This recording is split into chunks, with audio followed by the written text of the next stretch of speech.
Olá pessoal, hoje eu estou aqui com a professora Maria Beatriz Gay e ela vai falar para nós um pouquinho da história dela, o que ela fez, onde ela se formou e também o que ela vem fazendo na área de pesquisa e a importância disso para nós da sociedade.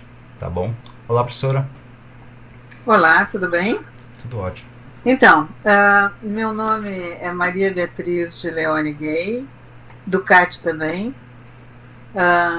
Eu tenho nome civil de Maria Beatriz de Leone Gay e nome científico Maria Beatriz Gay Ducati. Muito bem. Então, tem que lidar com isso também. Isto. Aí, a minha área de pesquisa é física de partículas de altas energias. E eu desenvolvo a área teórica desse tema, e mais recentemente também tenho contribuído na área experimental. Então, eu sou professora titular, concursei para professora na URGS, e depois eu concursei para professora titular. Então, há vários anos, eu sou professora titular. E eu consegui formar grupos de pesquisa nessa área, e sou muito grata à instituição na qual eu trabalho por desenvolver esse tema, que tem tido resultados excelentes para o Rio Grande do Sul e para o Brasil, que eu vou comentar um pouquinho com vocês. Então, onde é que eu estudei? Eu sou uma egressa de ensino público desde o jardim de infância.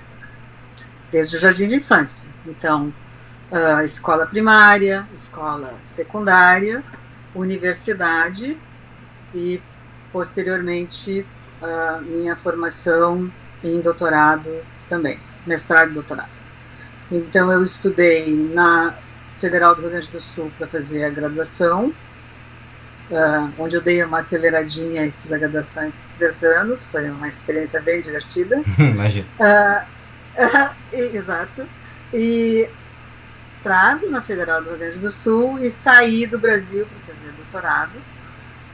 Eu procurava muito a área de física de partículas, que não era desenvolvida na instituição. Não tinha teoria de campos e não tinha física de partículas. Na época que eu saí, recém tinha chegado um professor argentino que era da área de teoria quântica de campos, mas aí eu já estava com o meu projeto aprovado para uma bolsa francesa, na França, com o professor José Leite Lopes, que foi meu orientador de doutorado.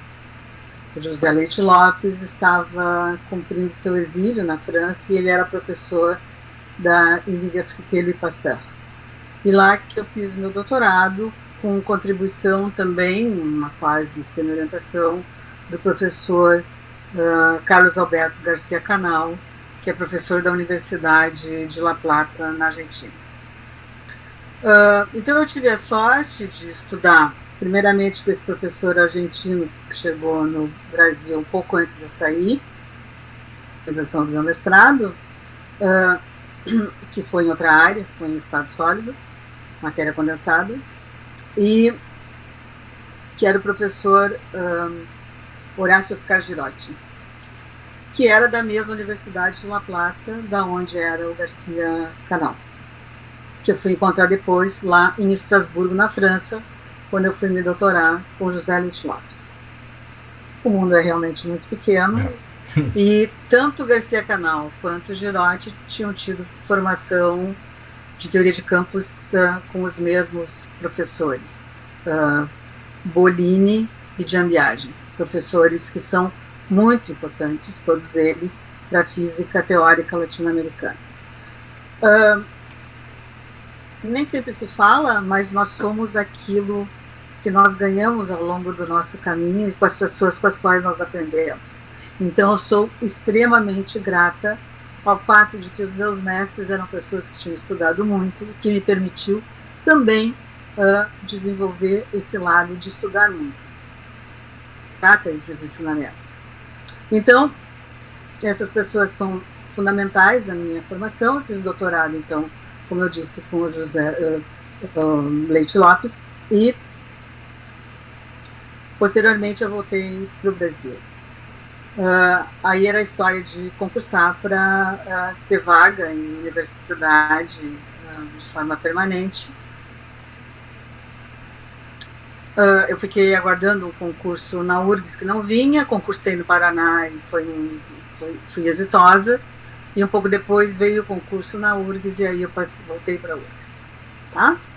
Voltando para a URGS, a área seguia não existindo e você tinha que começar a coisa do zero. E para isso você precisava fazer um convencimento das pessoas mais antigas da instituição de que você era um indivíduo competente e que você poderia desenvolver essa área de pesquisa.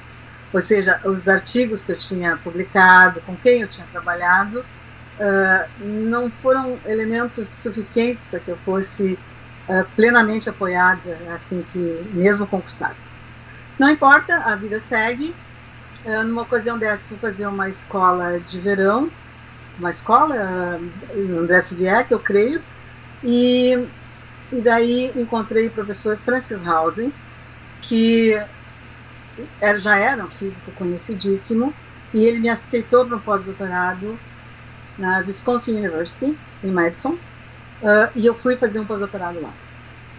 Retornando desse pós-doutorado, que foi excelente, eu consegui estabelecer um grupo de pesquisa após esse pós-doutorado. E aí nós começamos a orientar estudantes em física teórica de altas energias, também se chama fenomenologia de partículas, que é uma área que ela ombreia entre a pura física teórica de teoria quântica de campos e o experimento, ou seja, você tem que trabalhar com os dois conhecimentos e a quantidade de dados, etc., que sai do experimento, e provar o que está sendo dito pela teoria ou o que está sendo visto pelo experimento, ou se o experimento não está vendo o que a teoria está dizendo, tu tem que repensar a teoria ou o experimento. Muito bem. Tu pode dar assim, uma visão para nós do que seria um experimento desse tipo, assim? Assim, uma visão bem simplista, assim.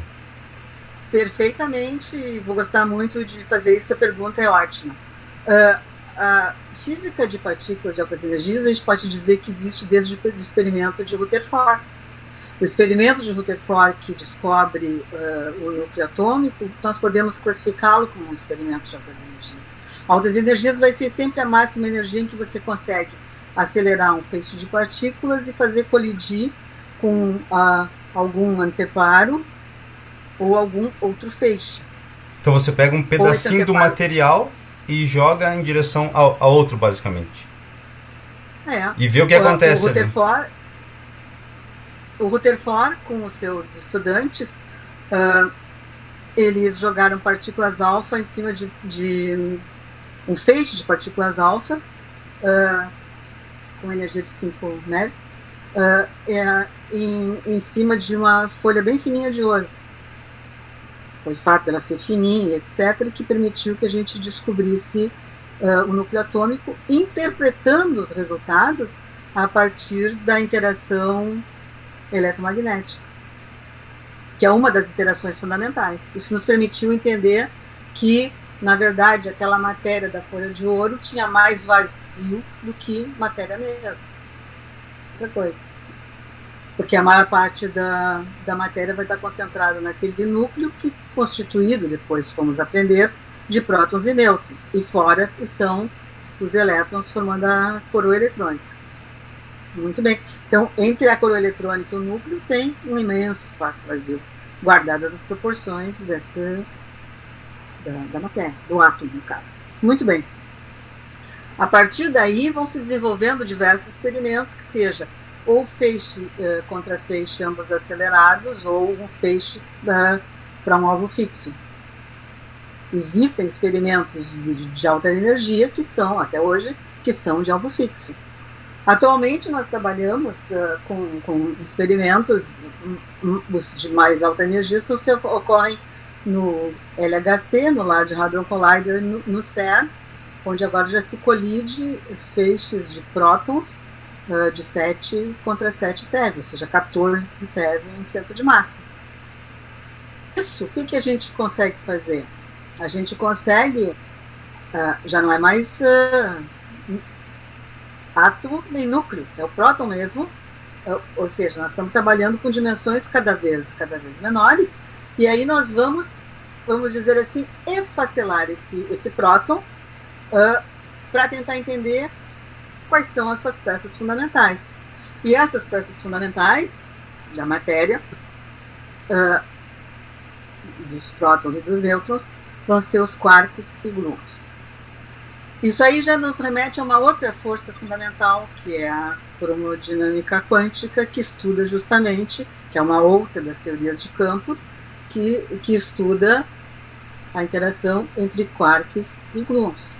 É diferente da interação eletromagnética, que é a relação de cargas elétricas e magnéticas. Que é um tipo de interação que a gente não tem muito contato no dia a dia, né?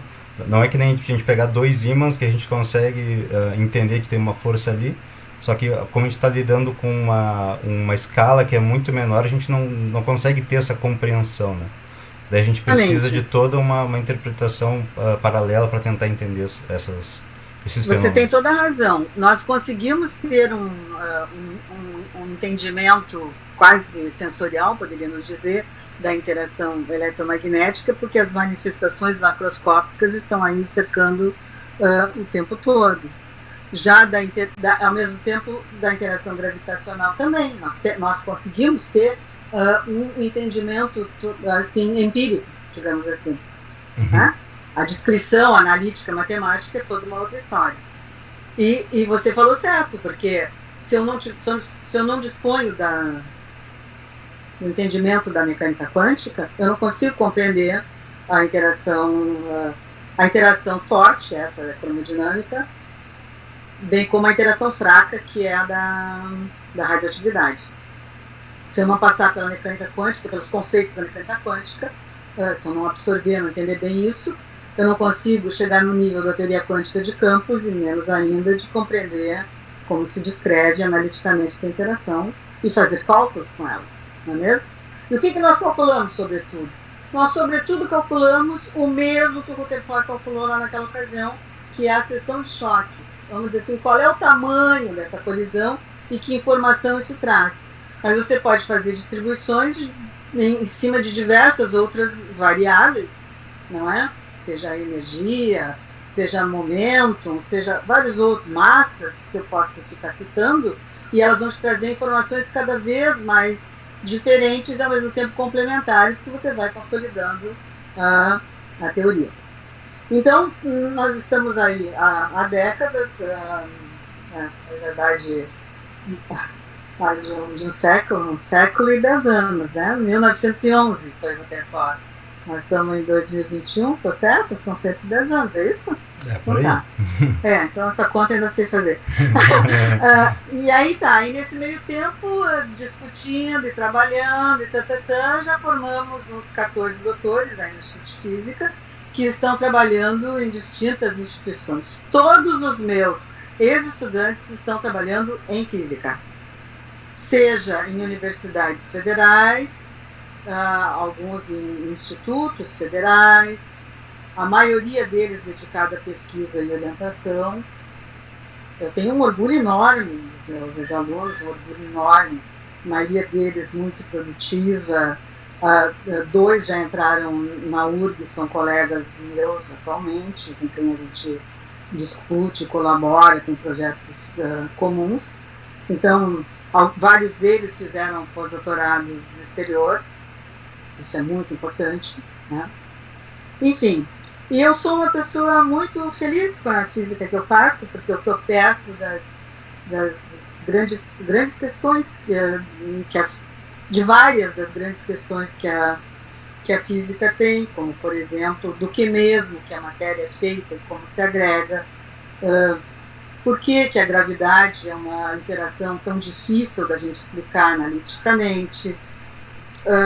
Como é mesmo essa história da direção do tempo, que parece que vai numa única direção? Onde é que está a antimatéria, que quase tudo que nós medimos é matéria? Se começou tudo num Big Bang, tinha que ser simétrico isso, onde é que se perdeu essa simetria? São perguntas que estão ainda sem resposta. E, para completar, a teoria é efetivamente unificada, porque nós já temos uma teoria unificada de eletromagnetismo, interação fraca e interação forte, mas a gravitação ainda não se juntou a esse conjunto. Então, isso são grandes questões que nós temos, algumas das grandes questões que nós temos. Agora, falar um pouquinho sobre teoria e experimento. Que história é essa que começou com a teoria e está no experimento? É o seguinte: como teórica, eu frequentava como visitante, assim como outros lugares, assim como SLAC, como outros laboratórios teóricos e tal. Eu frequentava CERN, em Centro Europeu de Pesquisa Nuclear, seria. Começou com física nuclear, já tem 60 e tantos anos. E numa dessas, assim, apresentando os meus trabalhos, discutindo os meus trabalhos de fenomenologia, surgiu um convite, uma possibilidade, como o nosso grupo já tinha, assim, era conhecido internacionalmente, por conta de tanta gente que foi formada, e pelas publicações, que a gente discutisse institucionalmente a possibilidade de ingressar no experimento HELICE, que é um colisor de íons pesados. E é interessante essa física, porque ela envolve alguns aspectos de física nuclear, porque são íons, também tem prótons, né? E altas energias. Então, isso as interações fundamentais mesmo. Então, isso é uma física muito, muito, muito rica. Eu trouxe para o Instituto essa proposta, ela foi acolhida, e nós conseguimos atrair para esse grupo experimental 2 colegas já permanentes da instituição, e estamos abertos a mais gente que queira entrar. Isso foi um diferencial na carreira desses colegas, e nós estamos contribuindo com esse experimento, que a nossa contribuição, ainda como um grupo que começou há pouco tempo, não é enorme, mas é significativa, porque nós já conseguimos, entramos num projeto que se chama o Muon for Tracker, que está sendo instalado nessa renovação de hélice. Todos os experimentos do LHC estão em fase de renovação, e a nossa contribuição está dentro desse projeto do Muon for Tracker, onde nós contribuímos para o desenho e a confecção, manufatura de uma peça. Nós aprimoramos o desenho e conduzimos a manufatura de uma peça. Um dos colegas ficou um tempo lá para contribuir na instalação dessa peça e vários outros aspectos de eletrônica e testes e infinidade de coisas do Muon for Tracker, que agora está pronto, já está baixado lá para dentro da caverna, porque esses experimentos estão a 100 metros abaixo do nível do solo. E um outro colega está trabalhando com a parte mais de software, que modernizar todo o software para essa próxima etapa. Então, assim, do começo dessa área, que foi em 1994, nós temos 14 doutores formados, nós temos um grupo consolidado de física teórica. Os colegas que estão agora no instituto que eu formei são o Magno Machado e o Gustavo Gilão Silveira. E nós temos um grupo experimental, composto, eu coordeno esses 2 grupos, e meus colegas são o Luiz Gustavo Pereira e o Rafael Peretti Pezzi. Eu tenho um orgulho enorme de ter esses colegas, todo mundo se dedica demais, e estamos sempre buscando estudantes, tanto para a parte teórica como para a parte experimental. No que diz respeito à sociedade, eu desde sempre tenho uma preocupação de divulgação muito presente, E além dos projetos de divulgação científica que o Instituto desenvolve, eu já fazia isso há bastante tempo, e a gente está sempre presente nessas apresentações que são feitas para a sociedade. A pergunta que pode vir: por que gastar tanto dinheiro nessa science, que é big science? Mas é exatamente isso que eu ia perguntar agora. Por que gastar tanto dinheiro nisso? Por exemplo, porque nós temos uma infinidade de subprodutos que estão no nosso cotidiano. Eu vou citar só 2. Eu vou ser bem modesta com respeito à minha área. Eu vou citar só 2. Um deles é o tratamento que se faz para várias doenças com diversos tipos de radiações. Ou seja, isso é decorrente, essa física médica que envolve radiações, é subproduto, um excelente subproduto da física de partículas. Sim, tu tem que entender como todos esses entes funcionam, né? Tem que entender tudo, tem que saber calibrar experimentos, qual é a energia que tu vai utilizar para aquelas partículas que tu vai irradiar, sistemática que foram os diversos tratamentos. Essa é uma parte. A outra, que pouca gente sabe, e até creio que muitos físicos não sabem, é a web, é a internet.